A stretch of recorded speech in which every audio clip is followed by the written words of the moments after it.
இத மட்டும் பார்த்தீங்கன்னா, நாளைக்கு இந்த ஸ்டைல்ல தான் மீன் கிரேவியே வைப்பீங்க.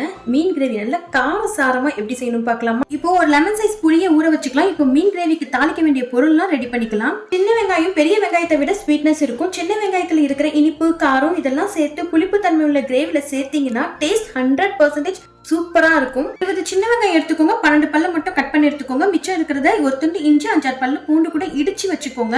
இது கூட ஒரு கொத்து கருவேப்பிலையை எடுத்து வச்சுக்கோங்க. இப்ப தாளிக்க ஸ்டார்ட் பண்ணிடலாம். மீன் கிரேவில தேங்காய் எண்ணெய் சேர்க்கும் போது எண்ணெயில இருக்கிற கொழுப்பு கிரேவிக்கு திக்னஸ் கொடுக்கும். இப்ப தாளிக்க வேண்டிய பொருள்லாம் சேர்த்துக்கலாம். கடுகு, வெந்தயம் புரிஞ்சதும் இடிச்சு வச்சிருந்த வெங்காயம், இஞ்சி, பூண்டு கட் பண்ணி வச்சிருந்த வெங்காயம், பச்சை மிளகாய், கருவேப்பிலை சேர்த்து நல்லா வதக்கி விட்டுக்கோங்க. தாளிப்புலயே மிளகாய் தூள் உங்க காரத்துக்கு ஏற்ப சேர்த்துக்கோங்க. இப்ப புளிக்கரைசல ரெடி பண்ணிக்கலாம். லெமன் சைஸ் புளியை நல்லா புளிஞ்சிட்டு நல்லா பழுத்த தக்காளியை கையால மேஷ் பண்ணிட்டு 3 டேபிள் ஸ்பூன் குழம்பு மிளகாய் தூள், தேவையான உப்பு சேர்த்து கையாலே நல்லா கரைச்சி விட்டுக்கோங்க. அதுதான் இன்னும் டேஸ்டே கொடுக்கும். இப்ப புளிக்கரைசல தாளிப்புல சேர்த்துக்கோங்க. குழம்புக்கு தேவையான தண்ணி சேர்த்து மீடியம் ஃப்ளேம்ல 10 நிமிஷம் எண்ணெய் பிரிஞ்சு வர அளவுக்கு கொதிக்க வச்சு எடுத்துக்கோங்க.